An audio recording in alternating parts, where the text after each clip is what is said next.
জয় বাংলা।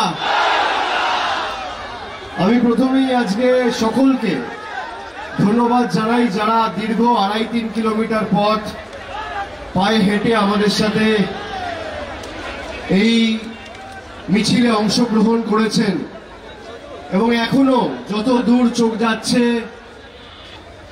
মানুষের মাথা আর মাথা, এবং যেভাবে মানুষ আজকে আমাদের নিজের বাড়ি থেকে বেরিয়ে, কেউ বারান্দা থেকে ছাদে উঠে, বাড়ি থেকে বেরিয়ে রাস্তায় পথ চলতি মায়েরা, দিদিরা, ভাইয়েরা, বোনেরা, সহকর্মী, প্রবীণ, নবীন সবাই আমাদের আজকে ফুল দিয়ে, মায়েরা শঙ্খধ্বনি দিয়ে বরণ করেছেন, ভালোবাসার ঋণে আবদ্ধ করেছেন। আমি ব্যারাকপুরবাসীর কাছে কৃতজ্ঞ। আপনারা যেভাবে আমাদেরকে আজকে ভালোবাসায়, কৃতজ্ঞতায়, আপনাদের স্নেহে ঋণে আবদ্ধ করেছেন, আমি আপনাদের সকলকে ধন্যবাদ জানাই। আপনাদের নির্বাচন আগামী 20 তারিখ, 5ম দফায় নির্বাচন। আমি আপনাদের তৃণমূলের হয়ে ভোট চাইতে বা আপনাদের কাছে তৃণমূল প্রার্থীর হয়ে ভোট চাইতে আসিনি। আমি বিভিন্ন জায়গায় নির্বাচনী জনসভা কর্মসূচিতে অংশগ্রহণ করে বাকি যে 41টি লোকসভা কেন্দ্র রয়েছে সেখানে আমি তৃণমূল প্রার্থীর হয়ে ভোট চাইছি, বা মামাটি মানুষের সরকারের মমতা বন্দ্যোপাধ্যায়ের নেতৃত্বে যে উন্নয়নের অশ্বমেধের ঘোড়া বাংলার বিভিন্ন প্রান্তে ছুটে বেড়াচ্ছে সেটাকে অব্যাহত রাখার কথা বলছি। কিন্তু এই যে নির্বাচন, বিশেষ করে ব্যারাকপুরে, অ্যাম্বুলেন্সটা ছেড়ে দিন ভাই, অ্যাম্বুলেন্সটা যেতে দাও।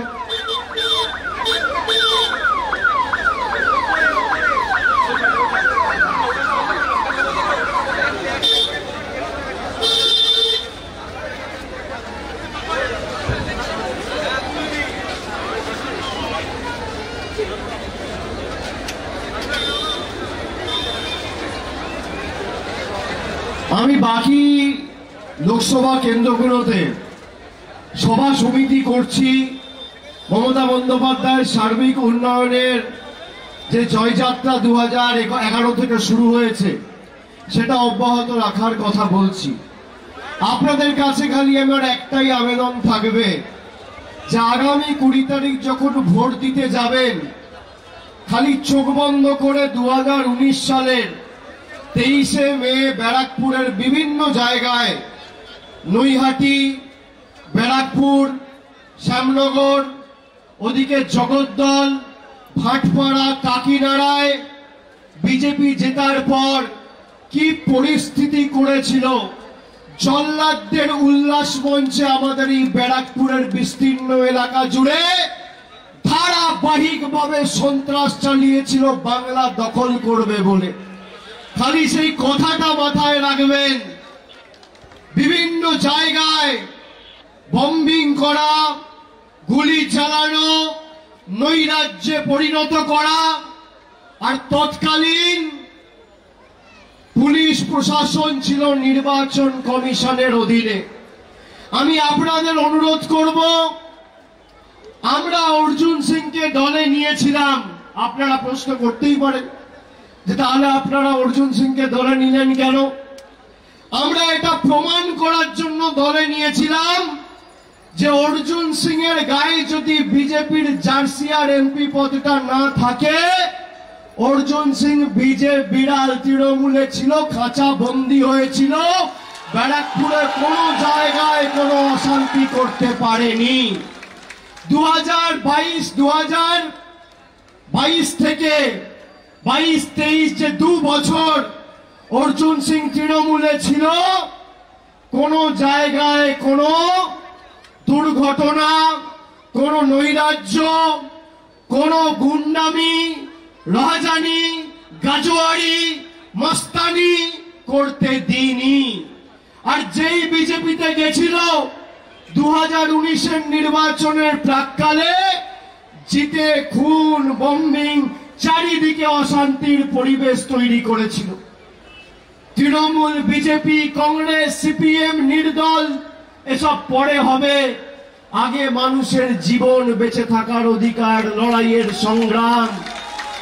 মানুষ থাকলে সব হবে।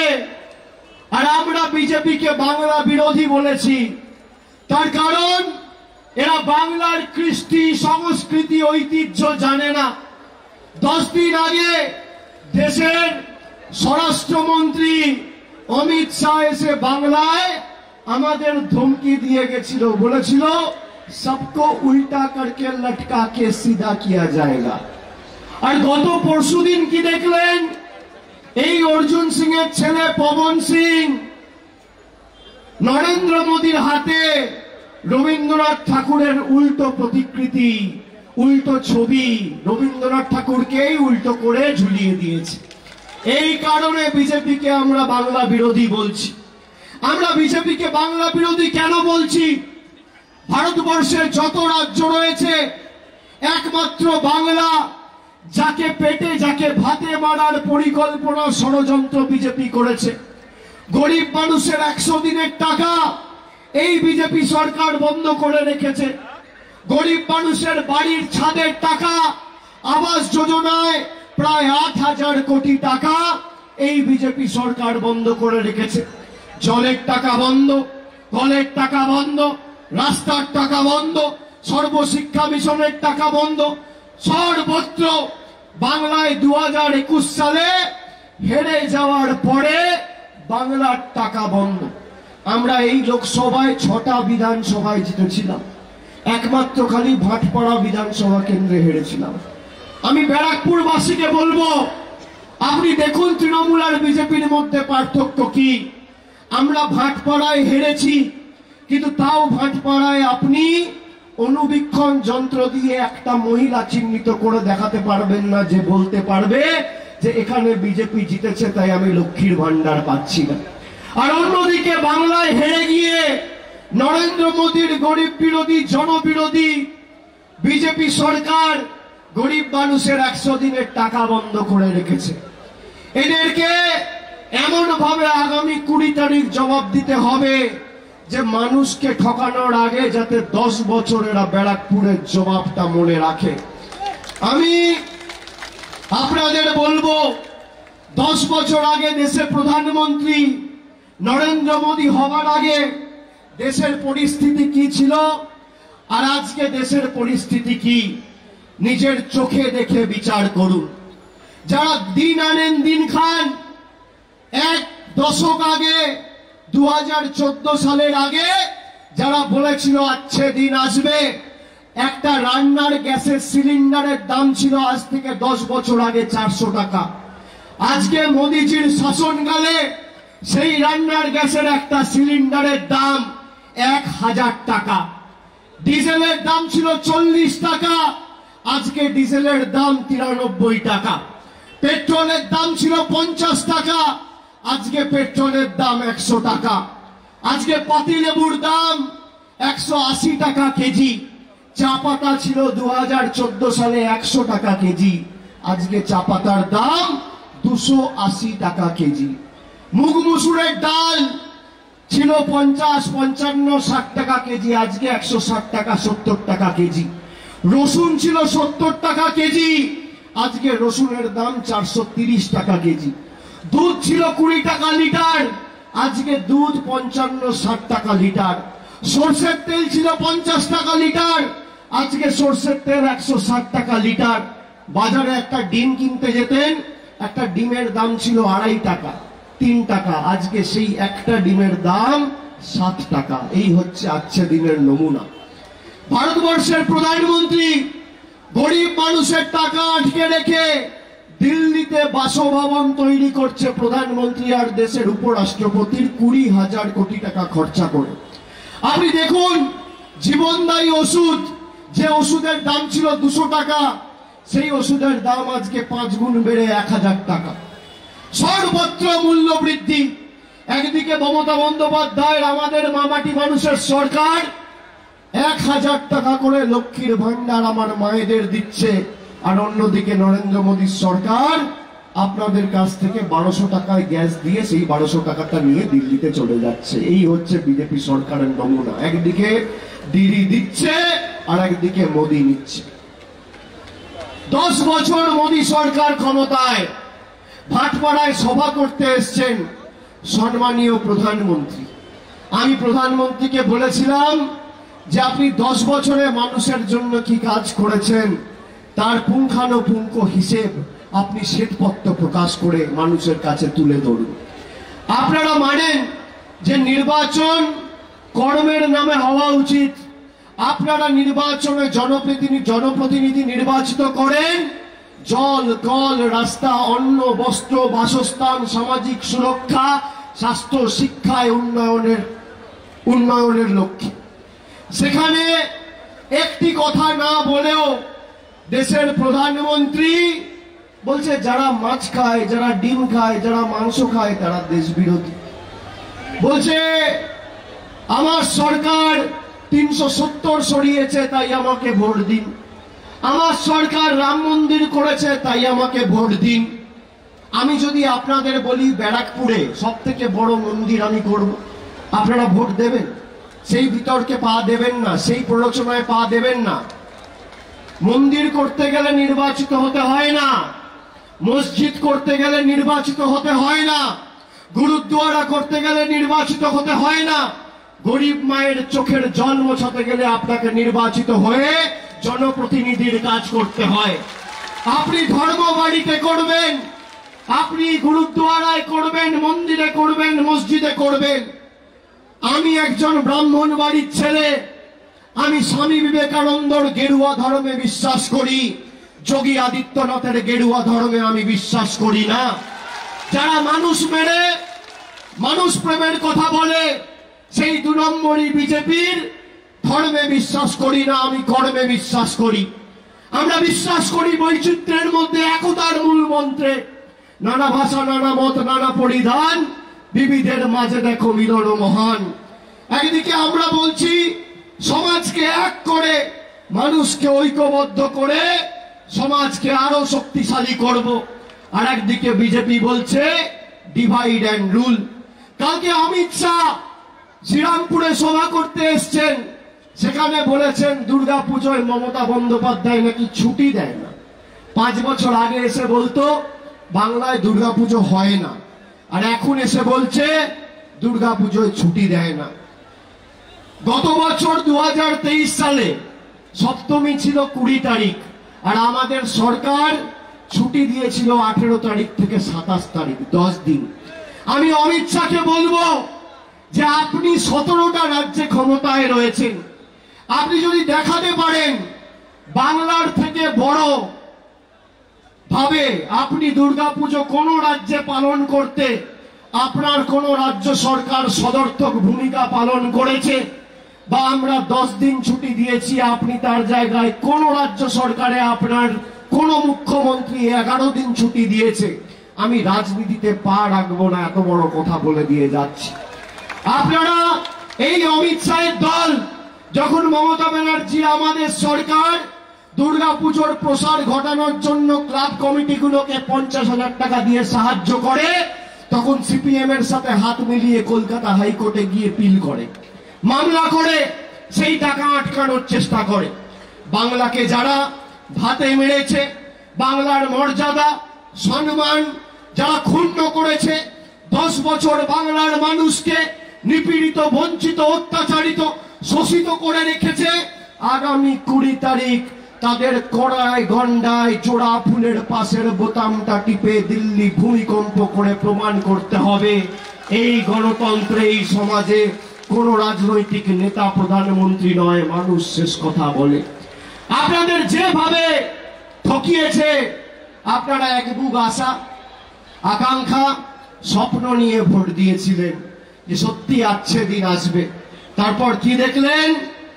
সবাইকে বলেছিল 15 লাখ দেবো, কেউ পেয়েছেন 15 লাখ? বলেছিল 2 কোটি বেকারের বছরে চাকরি হবে, 10 বছর বিজেপি ক্ষমতায় 20 কোটি বেকারের চাকরি হওয়ার কথা হিসেব অনুযায়ী। আপনি দেখান এই ব্যারাকপুরের বিস্তীর্ণ এলাকা জুড়ে যে 2000 বুথ রয়েছে, একটা বুথে যদি দেখাতে পারেন যে অর্জুন সিং যতদিন বিজেপিতে ছিল আর সাংসদ ছিলেন, অর্জুন সিং এর তৎপরতায় উদ্যোগে ভারতবর্ষের প্রধানমন্ত্রী, স্বরাষ্ট্রমন্ত্রী, স্বাস্থ্যমন্ত্রী, শিক্ষামন্ত্রী, শিল্পমন্ত্রী, প্রতিরক্ষা মন্ত্রী একদিনের জন্য একটা উন্নয়নমূলক পর্যালোচনা বৈঠক করেছে। 5 বছরে আমি রাজনীতি করব না, তৃণমূলের হয়ে ভোট চাইতে আসবো না, এটাও আপনাকে বলে দিচ্ছি। অন্যদিকে প্রতি 2 মাস 2.5 মাস অন্তর অন্তর আমরা দুয়ারে সরকার করে মানুষের কাছে পরিষেবা পৌঁছে দিয়েছি। এবার আমাদের প্রার্থী পার্থ ভৌমিক, নৈহাটির বিধায়ক, ভূমিপুত্র, আপনারা তাকে দীর্ঘদিন ধরে চেনেন। মমতা বন্দ্যোপাধ্যায়ের দীর্ঘদিনের সৈনিক, সতীর্থ, আগামী দিনের ব্যারাকপুর লোকসভার সাংসদ।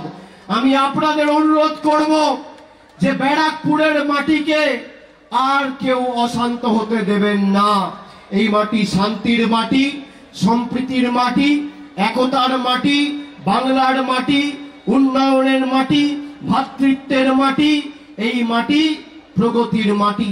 বিভাজনের রাজনীতি করে, বৈষম্যের রাজনীতি করে, বিচ্ছিন্নতাবাদী রাজনীতি করে যদি কেউ সমাজকে ভাগ করতে চায়, তাদেরকে উচিত শিক্ষা আমাদের দিতে হবে।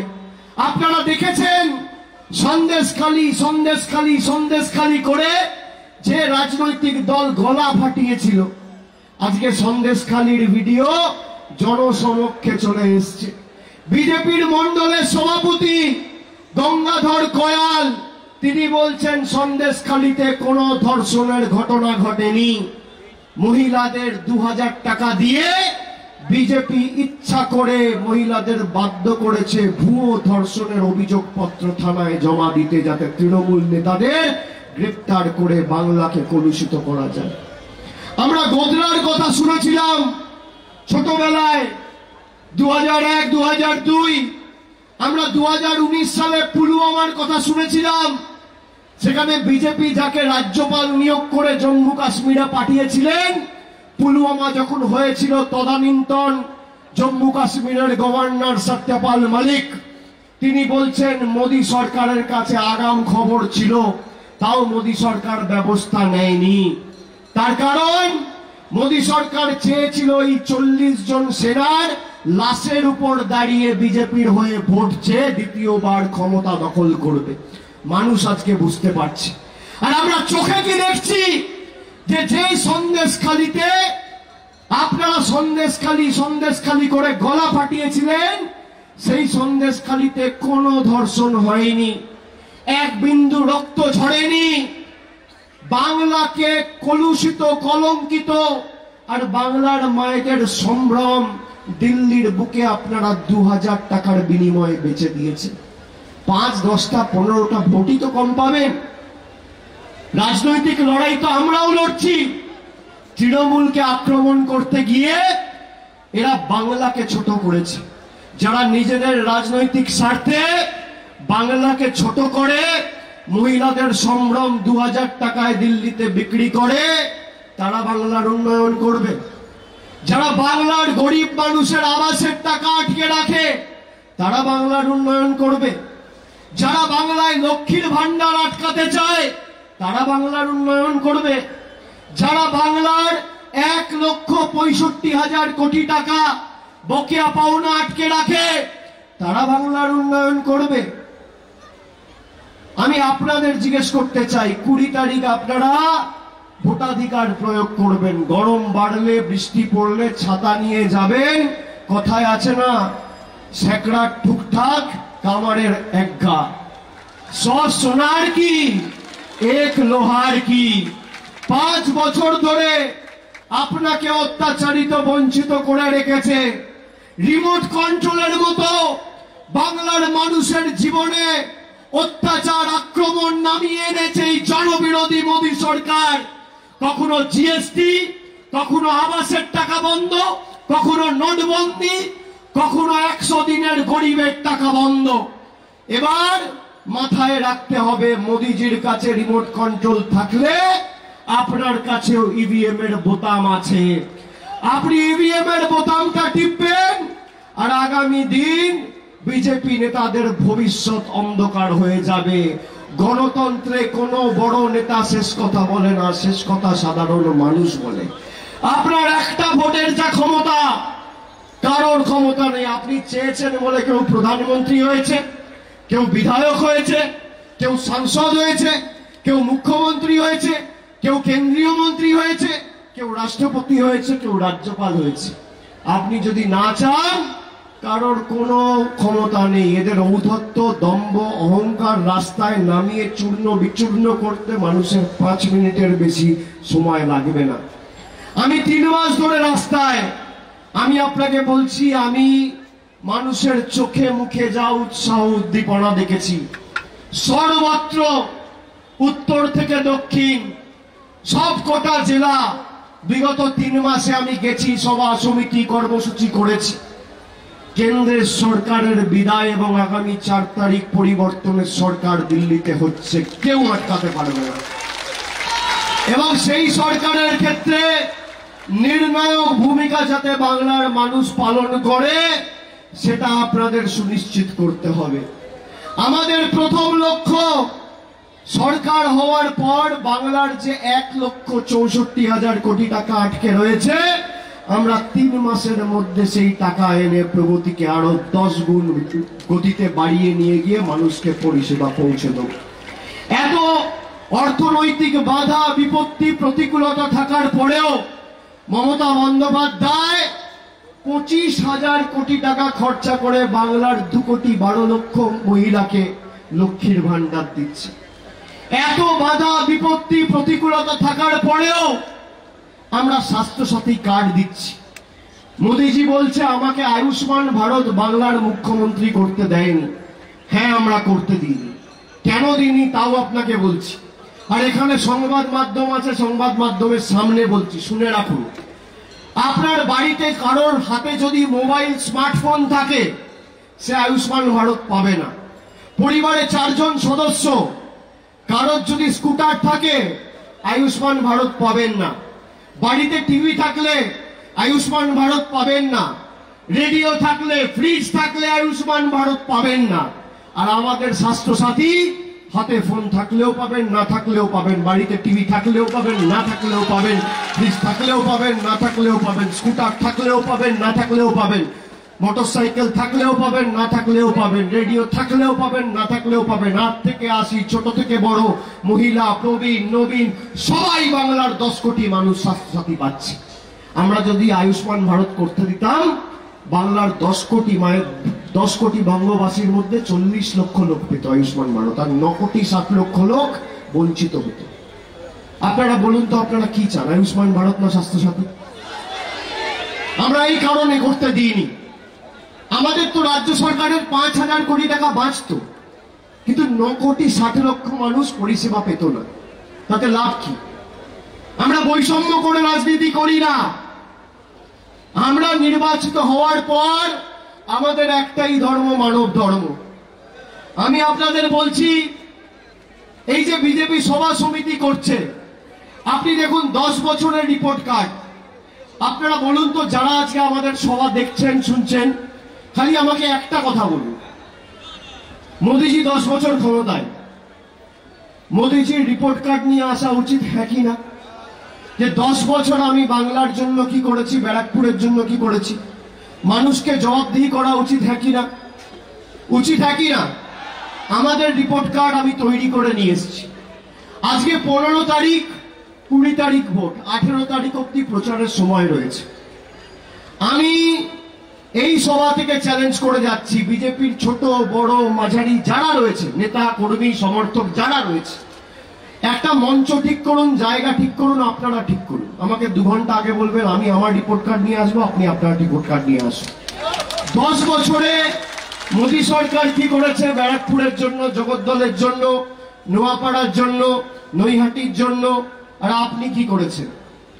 10 বছরে আপনি কি করেছেন, আর 10 বছরে আমাদের সরকার কি করেছে? একদিকে আপনি থাকবেন, একদিকে আমি থাকবো। তথ্য পরিসংখ্যানকে সামনে রেখে লড়াই হোক, মানুষ দেখুক কার জন্য কে কি করেছে। 10 পয়সা একটা উন্নয়ন নিয়ে আসেনি, উল্টে চটকলগুলো খোলার কথা বলেছিল। আজকে জুটের ব্যাগের অর্ডার কেন্দ্র সরকার বন্ধ করে দিয়েছে। এই অর্জুন সিং প্রতিবাদ জানিয়ে পীযূষ গোয়েলকে 2022 সালে চিঠি লিখেছিলেন যে আপনাদের সরকারের জনবিরোধী নীতির কারণে চটকলগুলো বন্ধ হয়ে যাচ্ছে। কেন্দ্র সরকার জুটের ব্যাগের অর্ডার কমিয়ে দিচ্ছে, প্রায় দিচ্ছে না। আজকে শ্রমিকগুলোকে ভাতে মারার চেষ্টা। আজকে ভাবুন তো কিভাবে আমাদের সমাজকে অশান্ত করার চেষ্টা করেছে এই বিজেপি। আমরা এমনি এমনি বাংলা বিরোধী বলছি না, রবীন্দ্রনাথ ঠাকুরের ইতিহাস জানে না। এরা কবিগুরুকে অপমান তো করেছেই, ঈশ্বরচন্দ্র বিদ্যাসাগরের মতো পথপ্রদর্শক, সমাজ সংস্কারক যিনি না থাকলে মোদিজি আর অমিত শাহ নিজের নামটাও লিখতে পারতেন না, সেই ঈশ্বরচন্দ্র বিদ্যাসাগরের আবক্ষ মূর্তি 2019 সালে মিছিল করে বিজেপির গুন্ডারা ভেঙেছিল। স্বামী বিবেকানন্দকে এদের সভাপতি বলছে অজ্ঞ বামপন্থী প্রোডাক্ট। আপনি ভাবুন কত দুঃসাহস, কি অবস্থা এদের। এখানেই থেমে নয়, তারপর সন্দেশখালী যে বাংলার মায়েদের সম্মান নষ্ট করে 15-20টা ভোটের জন্য বাংলাকে সারা দেশের কাছে ছোট করব। সেই কারণে আমরা বিজেপিকে বাংলা বিরোধী বলছি। আপনারা মানেন এই বিজেপি বাংলা বিরোধী? হাত তুলে বলুন, হাত তুলে বলুন।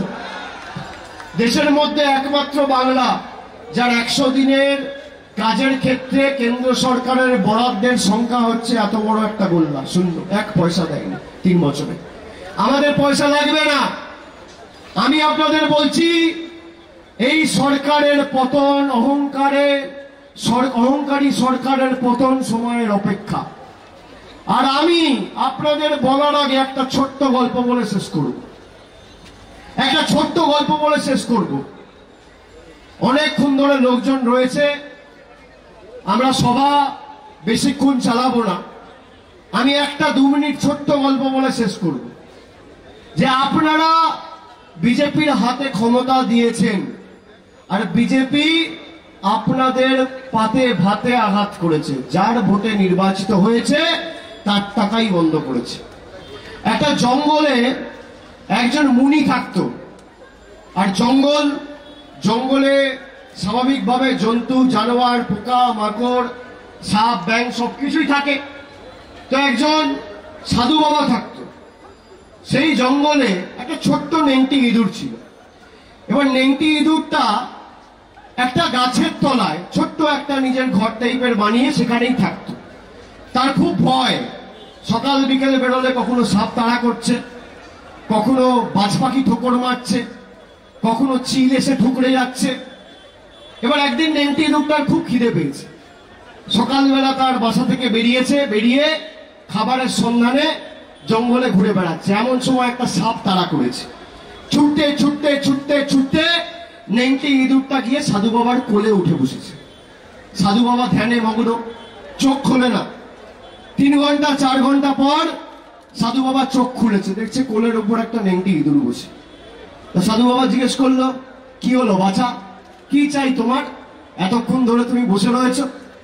তো নেংটি ইঁদুরটা বলছে, সাধু বাবা আমি তো ছোট্ট, খাবারের সন্ধানে আমি যখন বেরোই কখনো আমাকে সাপ তাড়া করছে, কখনো চিলে এসে ঠোকর মারছে, কখনো আমাকে অন্য কোনো বিড়াল তাড়া করছে। তুমি আমাকে বিড়াল বানিয়ে দাও না, তাহলে আর আমাকে ইঁদুর তাড়া করতে, তাহলে আর আমাকে সাপ তাড়া করতে পারবে না, তাহলে আর আমাকে চিলে এসে ঠোকর মারতে পারবে না, তাহলে আর বাজ পাখিতে এসে ঠোকর মারতে পারবে না। তো সাধু বাবা বলল ঠিক আছে। সাধু বাবা বলল তোমাকে আমি ইঁদুর থেকে বিড়াল বানিয়ে দেবো। সাধু বাবা সঙ্গে সঙ্গে দৈব শক্তি প্রয়োগ করে মন্ত্র জল ছিটিয়ে ইঁদুরটাকে বিড়াল বানিয়ে দিল। এবার বিড়ালটা খুব খুশি, জঙ্গলে বেরিয়েছে। এবার দেখছে আর তো সাপ তাড়া করছে না, খাবারের সন্ধানে বেরিয়েছে। হাঁটতে হাঁটতে হাঁটতে হাঁটতে একদিন দেখছে একটা জায়গায় গিয়ে একটা জলাশয়ের সামনে 3টে কুকুর বসে আছে। আর কুকুরগুলো যেই বিড়ালটাকে দেখেছে বলছে, তোর এত বড় সাহস, তুই আমাদের জায়গায় এসছিস, আমাদের ডেরায়, আবার আমাদের খাবার নিয়ে গিয়ে নিজে খাবি? বিড়ালটা খুব ভয় পেয়ে গেছে, সঙ্গে সঙ্গে আবার ছুটতে ছুটতে ছুটতে ছুটতে গিয়ে সাধু বাবার কোলে উঠে বসেছে। সাধু বাবা আবার চোখ খুলেছে, দেখছে বিড়ালটা কোলের উপর উঠে বসে পড়েছে। তো সাধু বাবা জিজ্ঞেস করছে, কি হলো বাছা, তোমাকে এই তো তুমি ছিলে নেংটি ইঁদুর, তোমাকে বিড়াল করলাম, তুমি আবার এসে আমার কোলের উপর বসে পড়েছো? তো বিড়ালটা বলছে, সাধু বাবা আমি তো জানতাম না, দেখছি কুকুর আছে, আমাকে তো আজকে 3টে কুকুর প্রাণে দাঁড়া করেছিল, আমি তো কোনো রকম ছুটতে ছুটতে দৌড়াতে দৌড়াতে এখানে এসেছি, নইলে তো আজকে মরেই যেতাম। তো সাধু বাবাটা বাবুন বলেছে, ঠিক আছে তুমি কি চাও? বলছে, আপনি আমায় কুকুর করে দিন, তাহলে আর কুকুর আমাকে ভয় দেখাতে পারবে না। সাধু বাবা বললো, ঠিক আছে তোমার আমি কুকুর করে দেবো। আবার সঙ্গে সঙ্গে সাধু বাবা দৈব শক্তি প্রয়োগ করে মন্ত্র জপ করে জল ছিটিয়ে মাথায় হাত দিয়ে বিড়ালটাকে কুকুর করে দিল। কুকুর খুব খুশি, কুকুর সব জায়গায় যাচ্ছে, বিড়ালকে তেড়ে বেড়াচ্ছে, ইঁদুরকে তেড়ে বেড়াচ্ছে, ঘুরতে ঘুরতে সব জায়গায় যাচ্ছে, কারোর মুখ থেকে খাবার ছিনিয়ে নিয়ে চলে আসছে। হঠাৎ 1 মাস পর নাচতে নাচতে আর একটা জলাশয়ের সামনে একটা গাছ রয়েছে, সেখানে বিশ্রাম নিচ্ছে। হঠাৎ করে দেখছে পিছন থেকে একটা বাঘ হেঁটে আসছে। কুকুরটা খুব ভয় পেয়ে গেছে। বাঘ এসে কুকুরটাকে বলছে, তুই জানিস না আমি জঙ্গলের রাজা, তোর এত ক্ষমতা এত সাহস, তুই আমার ডেরায় এসে আমার এখানে বসে রয়েছিস? জঙ্গলের রাজা বাঘ তুই জানিস না, তোকে আজকে আমি খেয়েই ফেলবো বলে বাঘটা তাড়া করেছে। যেই তাড়া করেছে কুকুরটা আবার ছুটতে ছুটতে ছুটতে ছুটতে গিয়ে সাধু বাবার কোলে উঠে বসে পড়েছে। এবার সাধু বাবা জিজ্ঞেস করছে, তোমার কি এখনো স্বাদ মেটেনি? তুমি আর কি চাও বাছা? তুমি ছিলে নেংটি ইঁদুর, তোমাকে বানালাম বিড়াল, তারপর বানালাম কুকুর, আবার তুমি এসছো? বলে, সাধু বাবা আমি তো জানতাম না জঙ্গলের রাজা বাঘ, আজকে তো আমাকে বাঘ প্রায় হালুম করে খেয়েই নিত, আমি তো বাঘের পেটে চলে যেতাম, কোনোভাবে বেঁচে তোমার কাছে এসছি, তুমি আমাকে বাঘ করে দাও, আমি আর কোনোদিন তোমার থেকে কিচ্ছু চাইবো না। বল, তুমি ভেবে কথা বলো। সাধু বাবা বলছে, তুমি আর কিছু চাইবে না তো? বলছে, না, আমাকে শেষবারের মতো তুমি দৈব শক্তি প্রয়োগ করে মন্ত্র জপ করে তুমি আমাকে কুকুর থেকে বাঘ করে দাও, আমি আর কিচ্ছু চাইবো না। সাধু বাবা বললো, ঠিক আছে। সাধু বাবা আবার নিজের দৈব শক্তি ক্ষমতা প্রয়োগ করে মন্ত্র পড়ে জল ছিটিয়ে মাথায় হাত দিয়ে কুকুরটাকে বাঘ করে দিল। বাঘ আনন্দে আত্মহারা, যেখানে যাচ্ছে দেখছে সব পালিয়ে যাচ্ছে লেজ গুটিয়ে বাঘকে দেখে। কুকুর হোক, বিড়াল হোক, শিয়াল হোক, নেকড়ে হোক, যে হোক, সব পালাচ্ছে। সাপ ব্যাঙ যারা আসছে সামনাসামনি কেউ আসার সাহস পাচ্ছে না। বাঘটা খুব আনন্দিত। বাঘ ভাবছে, আমি তো আজকে বাঘ হয়েছি, আমার তো কোনো অসুবিধা নেই, কিন্তু আমি তো ছিলাম ইঁদুর, সাধু বাবা আমায় বাঘ করেছে, আমাকে যদি আবার এই সাধু বাবাটা ইঁদুর করে দেয়, আগে সাধুটাকে খেতে হবে, আগে সাধুটাকে খেতে হবে। বাঘটা 15 দিন বাঘ হওয়ার পর হঠাৎ করে বুঝতে পেরেছে এই সাধুটাকে না মরলে আবার এই সাধুটা আমাকে ইঁদুর করে দেবে। তাই সাধুটাকে একদিন বাঘটা খেতে গেল। সাধু বাবা ধ্যান করছে, হঠাৎ করে চোখ খুলে দেখছে বাঘটা তেড়ে আসছে। সাধু বাবা দৈব শক্তি প্রয়োগ করে বাঘটাকে থামিয়েছে। বলছে, নির্লজ্জ, অকৃতজ্ঞ, মূর্খ, তুই আমার জন্য ছিলিস নেংটি ইঁদুর, তোকে আমি বিড়াল করলাম, কুকুর করলাম, বাঘ করলাম, এখন তুই আমায় খেতে আসছিস?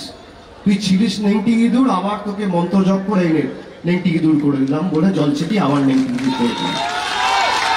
আমি কেন বলছি, বিজেপি দলটা 2014 সালের আগে নেংটি ইঁদুর ছিল, আপনারা বিড়াল করেছেন, কুকুর করেছেন, বাঘ করেছেন। যেই বাঘ করেছেন এখন আপনাদের খেতে আসছে। সংবিধান পাল্টাতে চাইছে, আপনাদের টাকা বন্ধ করতে চাইছে, মূল্য বৃদ্ধি করে মানুষের টাকা কুক্ষিগত করে দিল্লিতে নিয়ে যেতে চাইছে। এবার আপনাদের সময় এই বাঘটাকে আবার দৈব শক্তি প্রয়োগ করে জোড়া ফুলের বোতামটা টিপে নেংটি ইঁদুরে পরিণত করতে হবে। গণতন্ত্রে মানুষের ক্ষমতা কি সেটা বোঝাতে হবে। কোন প্রধানমন্ত্রী নয়, কোন রাষ্ট্রপতি নয়, আপনার এই নির্বাচনে আগামী 20 তারিখের ভোট 2024-এর প্রধানমন্ত্রী যেমন ঠিক করবে, 2028-এ রাষ্ট্রপতিও ঠিক করবে, 2027-এ, এটা মাথায় রাখবে। আজকে দেখছেন তো দেশের সংবিধান পাল্টে দাও, বিজেপির ইস্তাহারে ইউনিফর্ম সিভিল কোডের কথা বলছে। আপনার ভোটাধিকার প্রয়োগ করার ক্ষমতাও এরা কেড়ে নিতে চাইছে। এদেরকে এই কারণে জবাব দিতে হবে। যাদের হাতে 300 জন সাংসদ ছিল, তারা পারত না মূল্যবৃদ্ধি নিয়ন্ত্রণে এনে 400 টাকার রান্নার গ্যাস 400 টাকায় রাখতে? তারা পারত না গরিব মানুষের, বাংলার 60 লক্ষ মানুষের বাড়ির ছাদের ব্যবস্থা করতে? প্রধানমন্ত্রী বলেছিল আমি কালো টাকা ধ্বংস করব 50 दिन देना, अगर 50 दिन में काला धन खत्म नहीं कर पाया तो जो सजा आप देंगे, जिस चौराहे पे ले जाके मुझे सजा देंगे, मुझे मंजूर है। আমরা চেয়েছিলাম কালো টাকা ধ্বংস হোক, গরিব মানুষের চোখের জল ফেলে নয়। 140 জন মানুষ লাইনে দাঁড়িয়ে নোট বদলি করতে গিয়ে সানস্ট্রোকে গরমে মারা গেছে, প্রাণ দিয়েছে।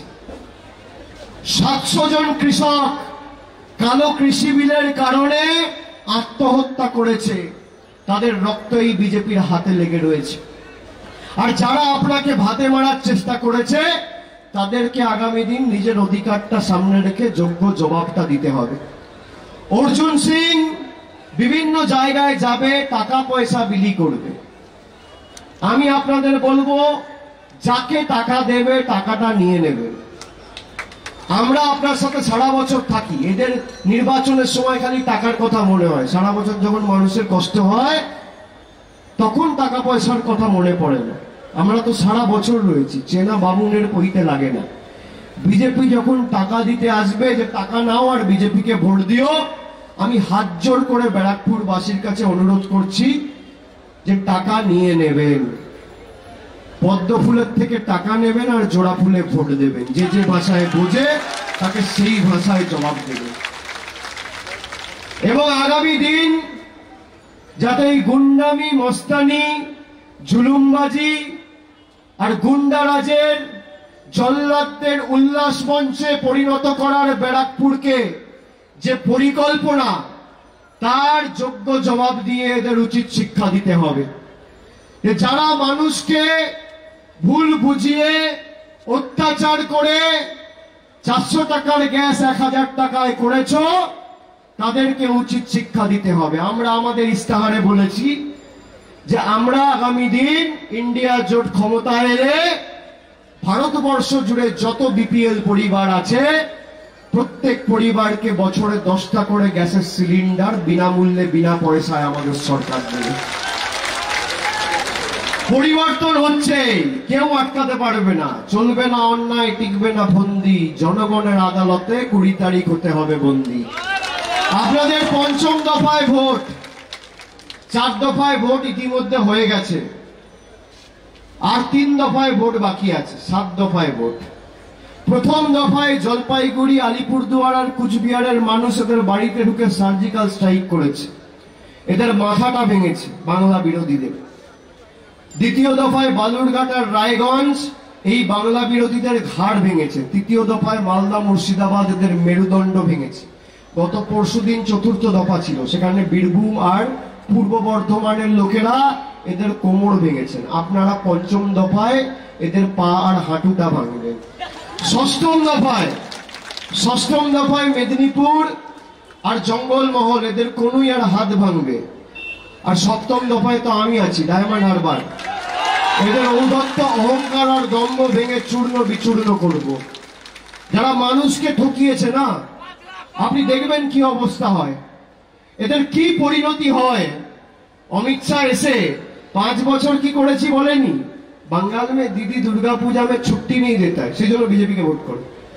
আপনি ভাবুন কি নির্লজ্জ, বিজেপিকে দিদি বাঙ্গাল মে দুর্গা পূজা होने नहीं देता है। আপনারা বলুন বাংলায় দুর্গা পূজা হয় না? মায়েরা বলুন দুর্গা পূজা হয় না? দুর্গা পূজা হয় না? যে মিথ্যে কথা বলে ভোট চাইছে, সে ভোটের আগে যদি মিথ্যে কথা বলে, ভোটের পরে কি করবে? আপনি ভাবুন, ভোটের আগেই মিথ্যে কথা বলছে। বিজেপির মন্ডল সভাপতি সন্দেশখালী 2, নাম হচ্ছে গঙ্গাধর কয়াল, বলছে প্রতি বুথে বিজেপির কর্মীদের মদের খরচা হচ্ছে 5000। বাংলায় কত বুথ আছে জানেন? কেউ বলতে পারবেন? 80,000 বুথ রয়েছে। বিজেপির মন্ডলের সভাপতি বলছে পার বুথ আমাদের পার্টির মদের খরচা 5000। মানে অর্জুন সিং এর পার্টি মদের খরচা পার বুথ 5000। বাংলায় যদি 80,000 বুথ থাকে, তার মানে মদের খরচা কত? 40 কোটি। 40 কোটি। আপনি ভাবুন, যদি 40 কোটি মদের খরচা হয়, এবার আপনারা অনেকে ভাবছেন 40 কোটি টাকার মদ কে খাবে রে ভাই? 40 কোটি টাকার মদ, তাও আবার একদিনে, ভোটের দিনে। আমি বলছি অবাক হবেন না। মিছিল থেকে যখন বাড়ি ফিরবেন, পাড়ায় যাবেন, এলাকায় ফিরবেন, ডান দিক বাঁ দিক সামনে পিছনে চেয়ে দেখবেন আপনার পাড়ায় কোনো ভদ্রলোক বিজেপি করে না। সব মদ মাতাল, ঘুষখোর, পাতাখোর, চোর, চিটিংবাজ, 2 নম্বরই ডাকাত, ঘুষখোর, সব বিজেপি।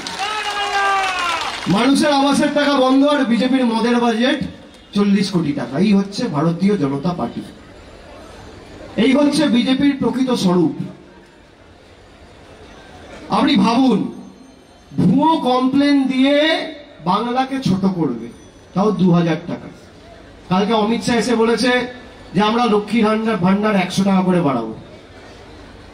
মমতা ব্যানার্জি 500 টাকা লক্ষ্মীর ভান্ডার বাড়িয়ে দিয়েছে, উনি জানেন না 500 ছিল, হয়ে গেছে 1000। উনি নাকি 100 টাকা বাড়াবে।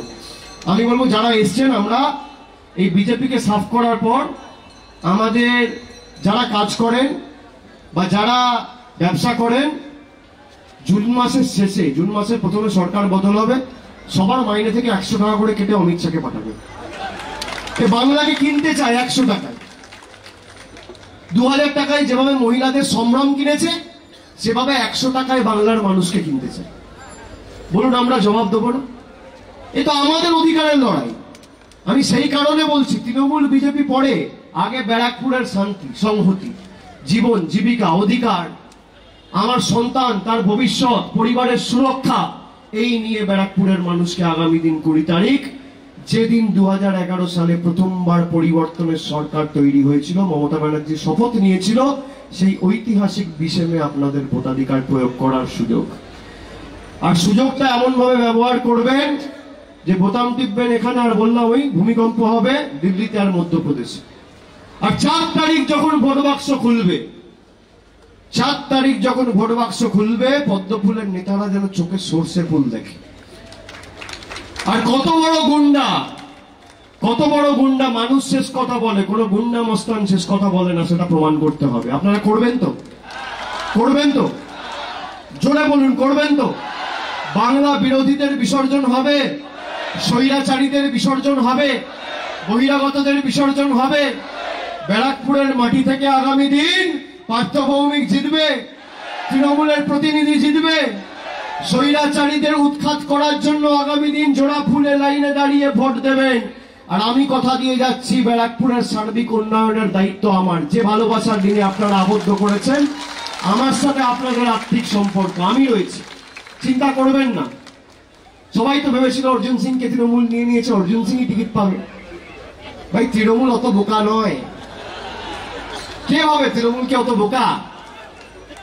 আবার অর্জুন সিংকে আমরা বার করে দিয়েছি, ওই পচাটাকে নিয়ে বিজেপি টিকিট দিয়েছে, পদ্মফুলের প্রার্থী করেছে। আপনি ভাবুন, বলে দেশের সব থেকে বড় পার্টি, বিশ্বের সব থেকে বড় পার্টি। আরে তোমার পার্টিতে নির্বাচিত হয়ে তোমায় ল্যাং মেরে ইঁদুর হয়ে তৃণমূলে ঢুকলো, তাকে আমরা বার করে দিলাম, আবার তুমি নিচ্ছ। আপনার এলাকায় ভ্যাট রয়েছে, ভ্যাট আছে, স্টিকার লাগিয়ে দেবেন বিজেপি। সব আবর্জনা ওখানে ফেলবেন, আর ওরা মাথায় করে নিয়ে যাবে। আমরা বার করছি, ওরা মাথায় তুলছে। আমরা বহিষ্কার করছি, ওরা পুরস্কৃত করছে। কি সুন্দর! আপনারা দেখছেন তো? অনেকে ভয়ে ছিলেন যে তৃণমূল যদি অর্জুনকে টিকিট দিয়ে দেয়, তাহলে তো আবার ব্যারাকপুরে এইসব করে বেড়াবে। আপনি কি ভাবেন তৃণমূল খোঁজ খবর রাখে না? আমি বললাম তো, খাঁচায় বন্ধ করে রেখেছিলাম, খাঁচায় বন্ধ করে রেখেছিলাম বলে কিছু করতে পারেনি। আগামী দিন বিজেপির জার্সিটা যেটা গায়ে পড়েছে, এমপি ভোটে হারলে এমনি আপনি আপ খুলে ফেলে দেবে, তখন কেউ থাকবে না, তখন তৃণমূলে ঢুকতে আসবে। আমি কথা দিয়ে যাচ্ছি, নেবো না, আমি কথা দিয়ে যাচ্ছি। কিন্তু হারানোর দায়িত্ব আপনাদের নিতে হবে, হারানোর দায়িত্ব আপনাদের নিতে হবে। নেবেন তো? জোরে বলুন, নেবেন তো? মাথা উঁচু করে ভোট দেবেন তো? দেবেন তো? সারা জীবনের জন্য ব্যারাকপুরকে যারা কলঙ্কিত করেছিল, সেই কলঙ্কগুলোকে বিসর্জন দিয়ে ব্যারাকপুরের শান্তি, সভ্যতাকে বজায় রাখতে হবে, সম্প্রীতি অক্ষুণ্ণ রাখতে হবে। দায়িত্ব আপনারা নিচ্ছেন। ব্যারাকপুরের শান্তি শৃঙ্খলা সভ্যতা সম্প্রীতি সংহতির দায়িত্ব আপনাদের, আর উন্নয়নের দায়িত্ব আমার কাঁধে, আমি নিয়ে গেলাম। সকলকে ধন্যবাদ জানিয়ে, প্রণাম জানিয়ে, কৃতজ্ঞতা জানিয়ে আমার কথা এখানেই শেষ করলাম। জয় হিন্দ, বন্দে মাতরম, জয় বাংলা, জয় বাংলা, জয় বাংলা। দুহাত তুলে বলুন, গলায় যত আওয়াজ রয়েছে, জয় বাংলা, জয় বাংলা, জয় বাংলা, জয় বাংলা, জয় বাংলা, জয় বাংলা, জয় বাংলা, জয় বাংলা, জয় বাংলা, জয় বাংলা।